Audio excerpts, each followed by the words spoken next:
చాలా negativity trolls ఇవన్నీ నడుస్తున్న ఒకవైపు పాజిటివ్ టాక్స్ మాత్రమే చేసుకుంటూ how are you carrying it? కొన్ని నవ్వుకోవాలి, కొన్ని వదులుకోవాలి, అంతే. సినిమా రిలీజ్ అయిన తర్వాత కూడా వాళ్ళందరినీ నేను తీసుకొచ్చి డిన్నర్ ఇచ్చి వాళ్ళతో కూర్చొని నేనే సరదాగా వాళ్ళతోనే చెప్పిస్తాను. కానీ సో ప్రభాస్ గారికి చెప్పినప్పుడు లైక్ రుద్ర క్యారెక్టర్ నేను చేస్తాను, దిస్ ఇస్ వెరీ బ్యూటిఫుల్ అని చెప్పారు. అండ్ కృష్ణంరాజు గారు చేశారు ఆల్రెడీ కన్నప్ప మూవీ. ఈరోజు భారతదేశంలో కాదు, ఏషియాలో one of the biggest stars ఆయన. ఒకటి ప్రభాస్ దగ్గర నేర్చుకోవాల్సింది ఏంటంటే అతని క్యారెక్టర్ ఏంటి, అది ఇది నువ్వు చెయ్యాలి. అవెంజర్స్ సినిమాలో ఎలా అయితే సూపర్ హీరోస్ అందరూ ఆ సినిమాలో కనిపిస్తుంటే కన్నప్ప మూవీలో కూడా సూపర్ పాన్ ఇండియా స్టార్స్ అందరూ కనిపిస్తున్నారు. అసలు how did it is possible అని నేను అడిగిన వెంటనే అక్షయ్ కుమార్ గారు కూడా 2 సార్లు అడిగినప్పుడు తెలుగు డైరెక్టర్స్ చాలా మంది ఉన్నప్పుడు వై ముఖేష్ సింగ్ గారు అని కూడా ఒక క్వశ్చన్ మార్క్ వచ్చింది. నాతో చేయరు అని తెలిసే నేను నా మార్కెట్ లెవెల్ ఏంటి ఈరోజు, మేబీ 20 crores, మేబీ 25 crores. 2014లో తనికల బర్ని గారు నాకు వచ్చి ఈ సినిమా చేద్దామని నన్ను అప్రోచ్ అయినప్పుడు కథ కొంచెం స్పాన్ పెరుగుతూ స్టోరీ బోర్డ్ ఆర్టిస్ట్ని తీసుకొచ్చి స్టోరీ బోర్డ్ వేయించేటప్పుడు ఆయన ఒక రోజు కూర్చోబెట్టి ఇదంతా శివలేలే,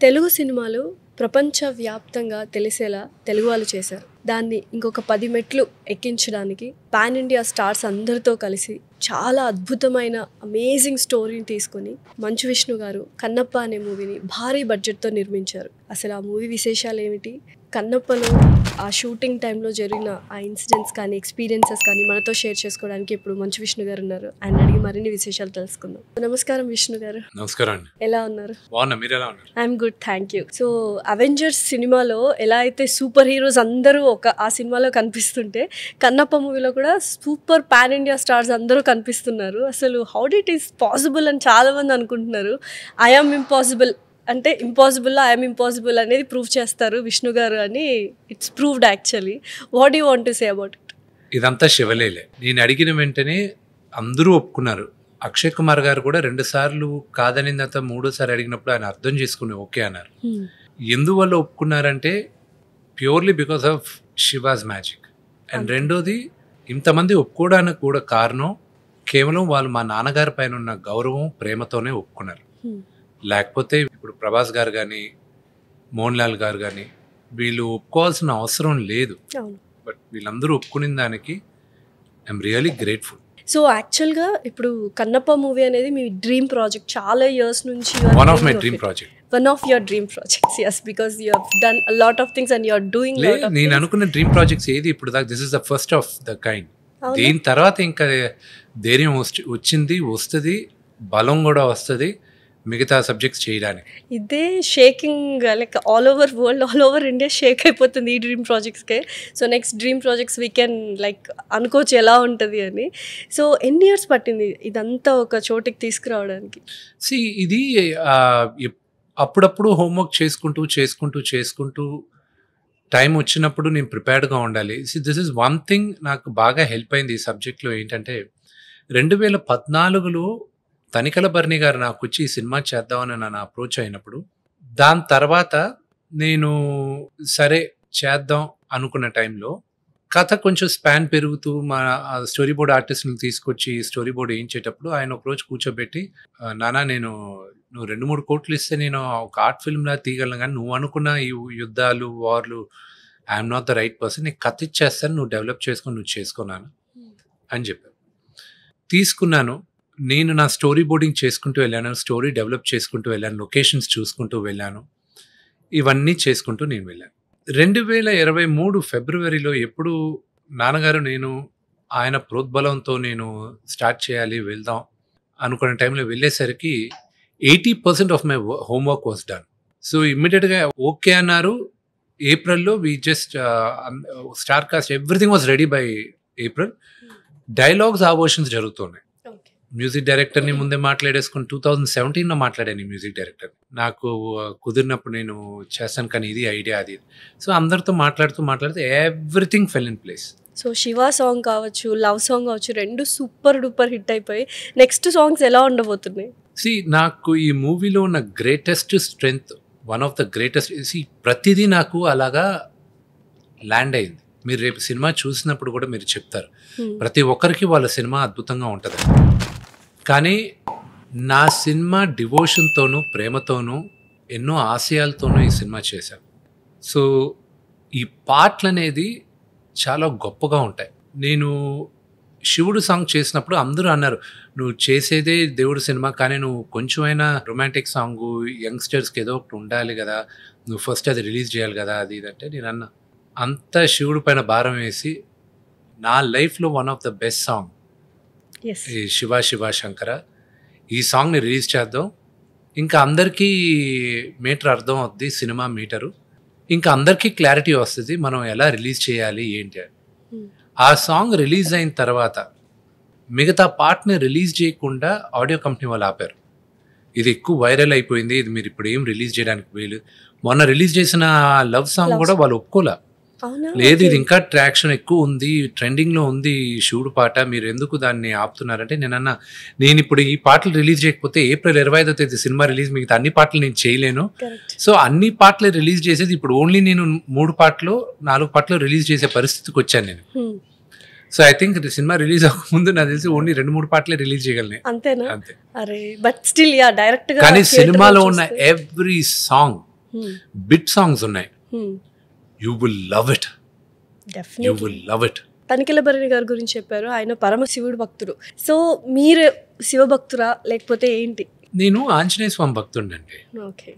నేను హనుమాన్ చాలీసా ఎక్కువ చదువుతుంటా, నాకు ఆ నమ్మకం ఎక్కువ. కానీ ఈ జర్నీలో నేను శివుడు భక్తున్నాను. ఓకే. అంటే శివుడిని I discovered the magic of Shiva అనొచ్చు. ప్రతి ఒక్కరికి ఒక జర్నీ ఉంటుంది. ఆ జర్నీలో ప్రతి ఒక్కరూ మనం, అది అల్లా కావచ్చు, జీసస్ కావచ్చు, let it be any God, ఎక్కడో ఒక దగ్గర ఒక స్పిరిచువల్ అవేకనింగ్ అని ఉంటుంది. నాకు ఇదంతా శివలీలాగే ఉంది. So that is what I'm believing. So ఎవరికైనా బిఫోర్ అండ్ ఆఫ్టర్ అని ఒక పాయింట్ ఉంటుంది. సో విష్ణు గారికి before Kannappa and after Kannappa అనుకోవచ్చా? 100%. డెఫినెట్లీ 100%. ఇది నా ఫస్ట్ మూవీ అనుకోవచ్చు. వావ్. సో మీరే చెప్పేశారు ఫస్ట్ మూవీ అని. లైక్ నిజంగానే లైక్ ఫస్ట్ మూవీ నుంచి ఇప్పటిదాకా గ్రేస్ ఎక్కడ తగ్గకుండా like what ever it is ముందుకెళ్ళాలి అని ఇంత పాన్ ఇండియా అంటే పాన్ వరల్డ్ మూవీ అని చెప్పొచ్చు యాక్చువల్గా చెప్పాలంటే. సో ఇందులో మోహన్ బాబు గారు మీరు కథ చెప్పినప్పుడు ఆయన రియాక్షన్స్ ఏంటి, ఎలా చేయాలనుకున్నారు ఏంటి అని ఇప్పుడేమనుకుంటున్నారు? నాన్నగారు కథ చెప్పినప్పుడు ఎంత ఎక్సైటెడ్గా ఉన్నారు, ఈరోజు అది స్క్రీన్ పైన ఉండేటప్పుడు హీఈస్ ఈవెన్ మోర్ ఎక్సైటెడ్. ఒకటే నాకు విపరీతమైన భయం వేస్తుంది ఏంటంటే ఆయన ఎమోషనల్గా అటాచ్ అయిపోయి ఉన్నారు సినిమాతో. ఆయన ఎప్పుడు ఇంత ఎమోషనల్ అటాచ్మెంట్ నేను చూడలే ఏ సినిమాతో. ఆయన ఈ సినిమా లాస్ట్ 1 hour దాంట్లో ఆయన విపరీతంగా ఎమోషనల్గా అటాచ్ అయిపోయి ఉన్నాడు. సో అదొక విధంగా భయంగా ఉంది నాకు. ఇంత ఎమోషనల్ ఓకే సినిమాని ప్రేమించవచ్చు సినిమాని, కానీ ఇంత అటాచ్మెంట్ అనేది ఆయన చూస్తుంటే నాకు కంగారు వస్తుంది. అంటే వాట్ డిడ్ యూ అబ్జర్వ్ అంత ఎమోషనల్గా అటాచ్ అయ్యారు నాన్నగారు అని? ఏదైనా ఒక సందర్భం కానీ ఆయన చెప్పిన ఒక మాట కానీ? ఆయన ఇచ్చిన నా గ్రేటెస్ట్ కాంప్లిమెంట్ ఏంటంటే, ఒరే నేను ఎన్నిసార్లు చూసినా అక్కడ నువ్వని మర్చిపోతున్నా నాకు కన్నప్పే కనిపిస్తున్నాడు రా అని. సో ఒక నటుడుగా నాకు వచ్చిన గ్రేటెస్ట్ కాంప్లిమెంట్, ఒక నటుడుగా my father is a great actor, a legend. Definitely ఆయన దగ్గర నుంచి ఆ కాంప్లిమెంట్ రావడం అనేది నాకు ఎప్పుడు దీనికి ముందు ఇంత పెద్ద కాంప్లిమెంట్ ఇవ్వాల. And this is the greatest compliment I have. నేను సినిమాకి న్యూజిలాండ్కి వెళ్ళక ముందు మా వైఫ్ విని కూర్చునింది, వీళ్ళు ఎవరిని షూటింగ్కి రావద్దన్నాను నేను. నాకు I need to concentrate all the time, నాకు ఎవరు రావద్దు, నాకు నా బర్త్డే అప్పుడు రండి, పిల్లలు యాక్ట్ చేసేటప్పుడు అప్పుడు రండి, ఆ 15-20 రోజులు అప్పుడు దాకా ఎవరు రావద్దు అని. వెళ్ళేటప్పుడు ఒకటి అనేది, see Vishnu you're going, it's adventure, it's an journey you're taking. నాకు ఈ సినిమా చూసేటప్పుడు నువ్వు కనిపించకూడదు, నాకు కన్నప్పే కనిపించాలి, ఆ క్యారెక్టర్ కనిపించాలి. ఎందుకంటే మనం చేసే సినిమాల్లో ఎక్కడో దగ్గర లేదు, విష్ణుకి ఒక ఇమేజ్ ఉంది, ఒక మాస్ సాంగ్ ఉండాలి, ఒక ఇంట్రడక్షన్ సాంగ్ ఉండాలి, విష్ణుకి ఇలాంటి డైలాగులు ఉండాలి, అలాగని చెప్తూ ఉంటారు. I don't know anything about movies, but I think that is wrong. అది నువ్వు ఈ సినిమాలో నువ్వు ఓన్లీ క్యారెక్టర్గానే కనిపించాలి, అదొక్కటి జాగ్రత్త చేసుకో, ఎవ్రీథింగ్ ఎల్స్ నీకే బెటర్గా తెలుసు అని. That was a hard hitting statement నాకు. ఓ పక్కనున్న వాళ్ళు కూడా నేను చేసే తప్పేంటి అనేది నిర్మోహమాటంగా చెప్పింది. సో దట్స్ వెన్ ఆ స్టేట్మెంట్కి ప్రూఫ్ వచ్చి నాన్నగారి, ఇది నాన్నకి చెప్పలా, ఎవరికి చెప్పలా. Probably this is the first time నేను చెప్పేది. This is the first thing I did in that. అందుకే నాన్నగారి క్యారెక్టర్ రాసేటప్పుడు కూడా అక్కడ మహాదేవ శాస్త్రి కనిపించాలి, మోహన్ బాబు గారు కనిపించకూడదు. సో దట్ ఈస్ ఇనిషియల్గా ఫస్ట్ వచ్చిన 1-2 minutes మీకు ఎక్సైట్మెంట్ ఉంటుంది. ఇప్పుడు ప్రభాస్ కనిపించిన, మోహన్ లాల్ గారు కనిపించిన, కథ బలం ఎప్పుడు ఉంటుందంటే మీరు ఆ వ్యక్తిని మర్చిపోయి ఆ క్యారెక్టర్ని మీరు గుర్తుపెట్టుకున్నంత వరకు I think we did a great job. Definitely. So I think ఈ సినిమాలో అలా చేసామని అనిపిస్తుంది. డెఫినెట్లీ. అంటే టీజర్ కానీ సాంగ్స్ కానీ చూస్తేనే we can all expect that how it is going to be. And next ఇది ఇంకా స్పెషల్ మీకు, ఎందుకంటే all 3 generations in 1 movie. It was like ఎప్పటికీ గుర్తుండిపోయేది అనమాట. అబ్రామ్ కావచ్చు, అరియానా వివియానా, వీళ్ళందరూ వర్క్ చేశారు ఇందులో. ఎలా ఉన్నింది? Is it difficult? Ariana Viviana act చేసేటప్పుడు మాత్రం నేను ప్రొడక్షన్ మేనేజర్ లా బిహేవ్ చేస్తున్నాను, వాళ్ళ మేనేజర్ లాగా. నేను ఇప్పుడు ఏంటి వీళ్ళు ఏం చేస్తారు, ఇప్పుడు ఎలాగా అంటే అలవాటు అయిన తర్వాత ఆన్ లొకేషన్ అనేది డిఫరెంట్గా ఉంటుంది. కానీ వీళ్ళకి లొకేషన్ ఎలా ఉండాలి, షూటింగ్ విజిట్ చేసేది ఒక ఎత్తు, కానీ యాక్ట్ చేసేది ఇంకొక.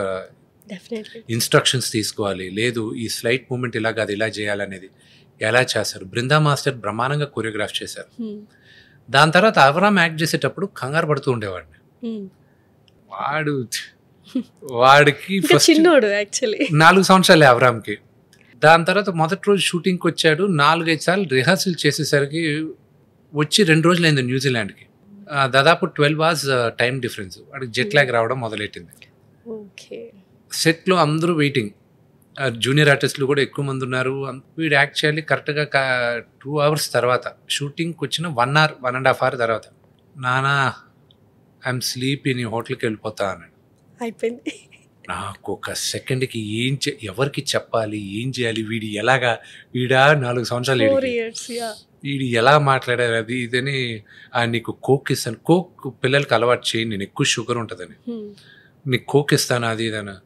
నో ఆల్కో అది ఇదన్నా. లేదు ఒకసారి కోక్ ఇస్తాను, కోక్ తాగు, మెక్డానల్డ్స్ తెప్పిస్తాను అది ఇదన్నా. సో ముందు కోక్ తీసుకురండి అన్నాను. ఇది నాన్నగారు విన్నారు.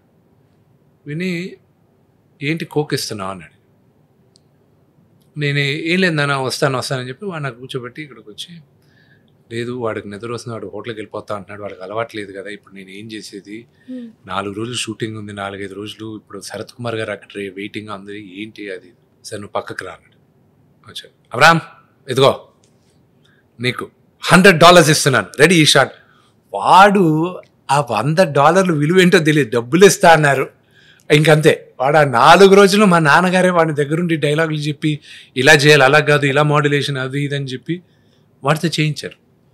అండ్ దానికి ముందే అబ్రామ్ కొంచెం ట్రైనింగ్ తీసుకున్నాడు. We had to train him, లేకపోతే కష్టం. ఒక మంచి కోచ్ ఉన్నారు హైదరాబాద్లో, ఆయన ట్రైనింగ్ ఇప్పించారు. దాని తర్వాత వచ్చాడు, వండర్ఫుల్గా చేశాడు. నేను మొహమాటం, నాకు ఈ రోజుకి స్క్రీన్ ముందు, వాడికి ఆ మొహమాటం ఏం లేదు. So it's in blood actually.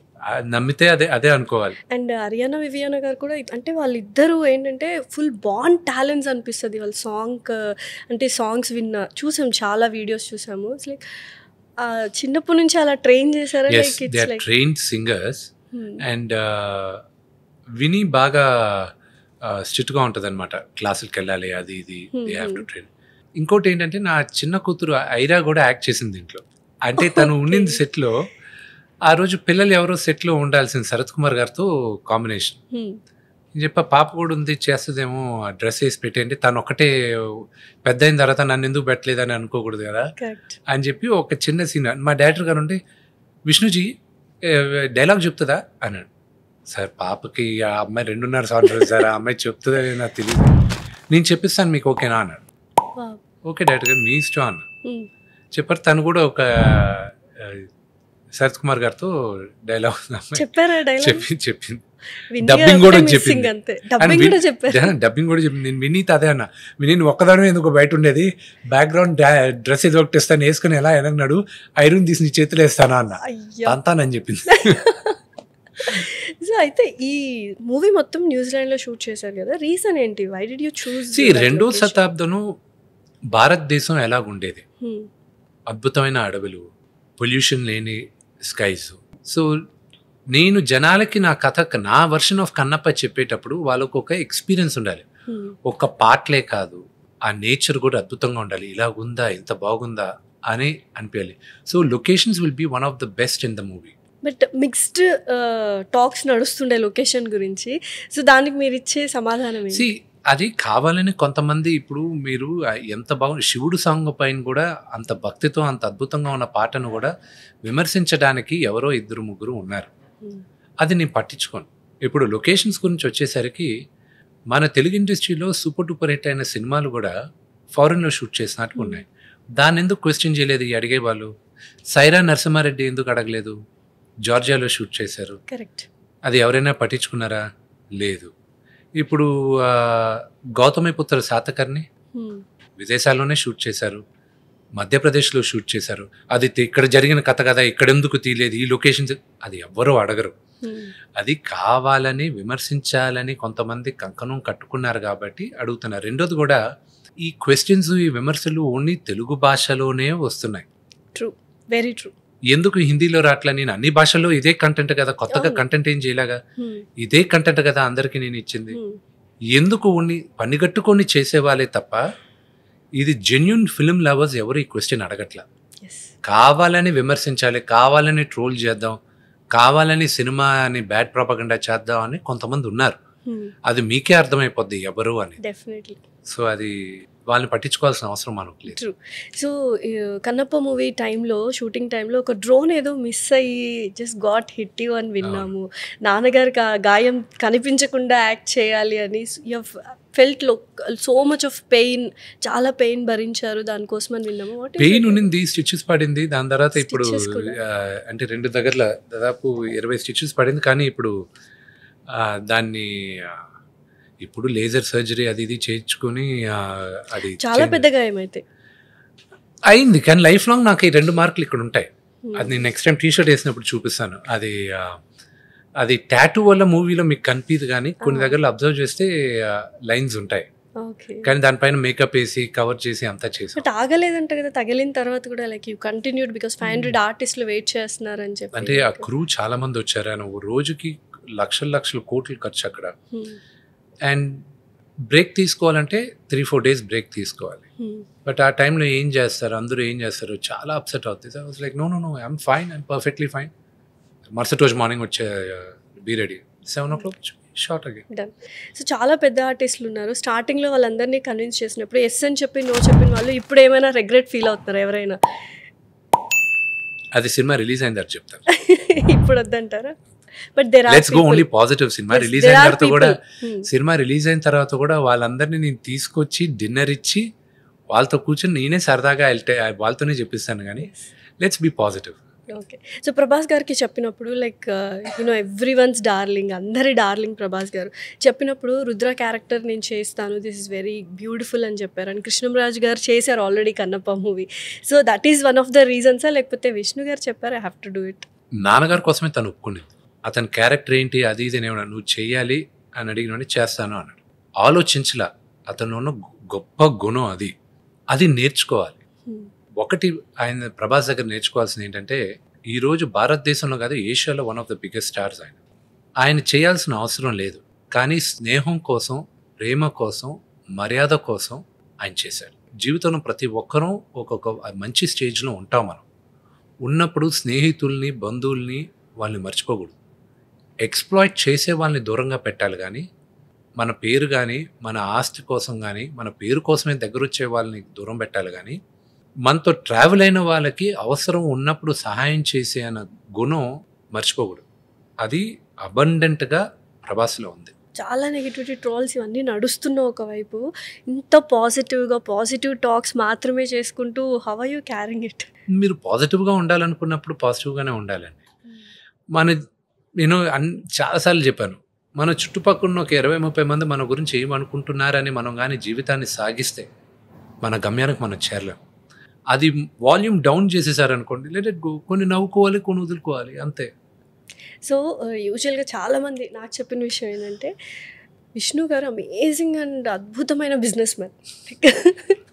whatever he does, there is a purpose and he will find lots and lots of profits out of it అని. So how true it is? I Proper don't think పక్కా business man నాకు అసలు business రాదు. అది sir no చాలా మందికి అదొక wrong notion. కానీ అవునా? ఐ డోంట్ రియలీ, నేను there a good team, I have a fantastic team. ఆ టీమ్ చూసుకుంటారు, ఐడియాస్ నేను ఇస్తాను. See as a main guy, as a promoter, ఇది చేస్తే బాగుంటుంది, అది చేస్తే బాగుంటుంది, ఓకే ఇది ఇలా చేద్దాం అలా చేద్దాం అని అంటాం. అండ్ సింగిల్గా మీ విజన్ని రన్ చేసే ఒక మంచి టీం ఉండాలి. టీం లేకపోతే ఆ టీంని కూడా మీరు ఫ్యామిలీ లాగా చూడాలి. ఆ టీం మీరు ఫ్యామిలీ లాగా ఏ రోజు భావించరు. There are anything you start will not work. Okay. So Telugu directors చాలా మంది ఉన్నప్పుడు వై ముఖేష్ సింగర్ అని కూడా ఒక తెలుగు వాళ్ళు ఎవరు చేయడానికి నాతో చేయరు అని తెలిసే నేను ముఖేష్ కుమార్ గారిని అడిగాను. అదేంటి, వై డిడ్ యూ, అంటే మీరు ఎందుకు అలా డిసైడ్ అయ్యారు చేయరు అని? Did you ask anyone? ఒకటి ఏంటంటే నా మార్కెట్ లెవెల్ ఏంటి ఈరోజు, what is my market, maybe 20 crores, maybe 25 crores.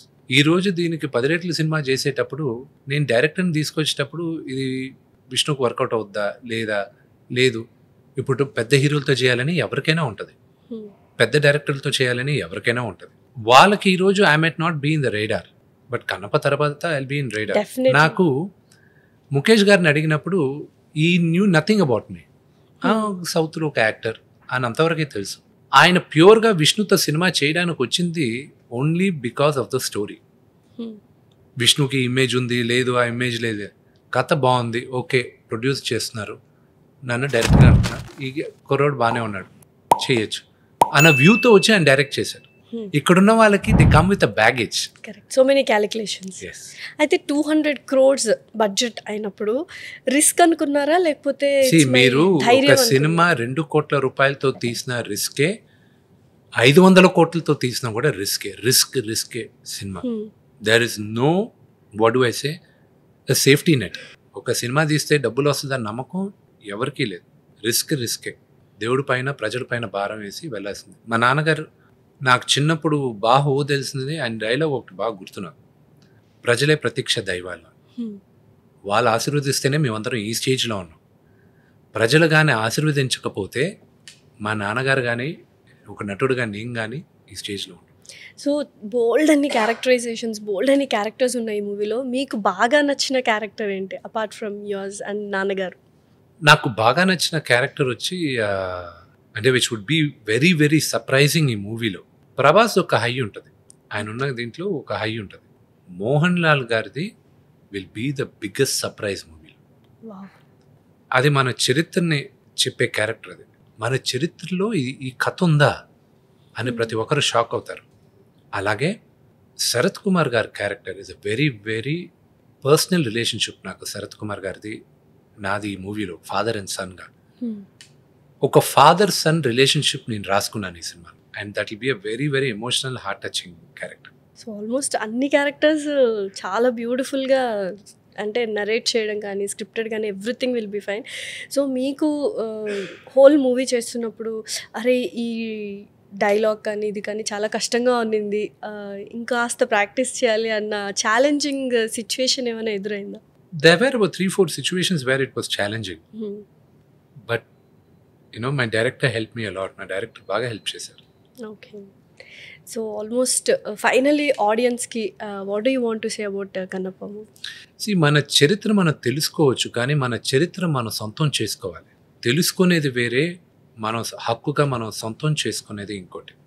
Kannappa అనేది మన చరిత్ర, పురాణాల్లో రాసున్నారు, మనం దాన్ని ప్రౌడ్గా మనం తీసుకోవాలి. అంతేగాని ఏదో కొంతమంది అంటారు మైథలాజికల్ మూవీ, అది తప్పది, కల్పితం కాదు.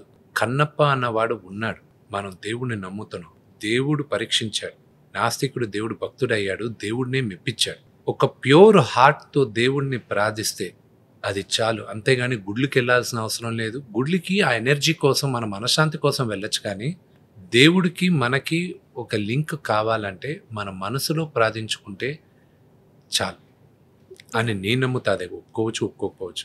That's what I believe. ఒక చిన్న 5 questions విత్ ర్యాపిడ్ ఫైర్. నాన్నగారి గురించి ఒక 5 questions మిమ్మల్ని అడుగుతాను జస్ట్. సో నాన్నగారి మూవీ ఏదైనా రీమేక్ చేయాలి అనుకుంటే ఏది చేయాలి? అల్లుడు గారు. ఎస్. ఒక్క డైలాగ్ నాన్నగారిది. ఇంపాసిబుల్ నేను ఆయన మాడ్యులేషన్లో చెప్పడం అట్లీస్ట్ ట్రై ఒక్క చిన్న డైలాగ్. ఇంపాసిబుల్ అది ఇంపాసిబుల్. కానీ ఆయన డైలాగ్స్ అన్నిట్లోకి నాకు బాగా ఇష్టం రౌడీలోను, దాని తర్వాత రాయలసీమ రామన్న చౌదరిలో. రౌడీలో వన్ ఆఫ్ మై ఫేవరెట్, అది ప్రతి డైలాగ్ ఆ మూవీలో ఒక స్టేట్మెంట్. డెఫినెట్లీ. సింహం అవ్వాలని ప్రతి కుక్కకి ఉంటుంది, అది వీధిలో మొరగడానికిను అడవిలో గర్జించడానికి ఉన్న తేడా వచ్చే జన్మలో అయినా నీకు తెలుస్తుంది అన్న ఆశ. అది every dialogue in that movie I have to credit Ram Gopal Varma గారు. అది ఒక మీ ఫాదర్ మాట్లాడితే స్టేట్మెంట్ లాగా ఉండాలి అని చెప్తున్నాను. అలానే ఉంటుంది యాక్చువల్లీ. సో హిట్ పేరు నాన్నగారు ఎవరితో అనుకుంటున్నారు? Soundarya garu. I guessed it actually. One of the best quality you acquired from Mohan Babu garu నిజాయితీగా ఉండడం. Yes, absolutely. నాన్నగారికి మీరు ఇచ్చిన బెస్ట్ గిఫ్ట్ ఏంటి? నా పిల్లలు. నాన్నగారు మీకు ఇచ్చిన బెస్ట్ గిఫ్ట్? ఈ జన్మ. Thank you so much Vishnu garu. And definitely already it's a big success, అందరికీ తెలుసు, సూపర్ డూపర్ హిట్ అవ్వబోతోంది. అండ్ నేను ఇంట్రోలో చెప్పినట్టు కూడా తెలుగు సినిమాని ఇంకో నెక్స్ట్ లెవెల్కి పరిచయం చేస్తున్నారు మీరు. Thank you so much and very all the best. Thank you very much. Thank you.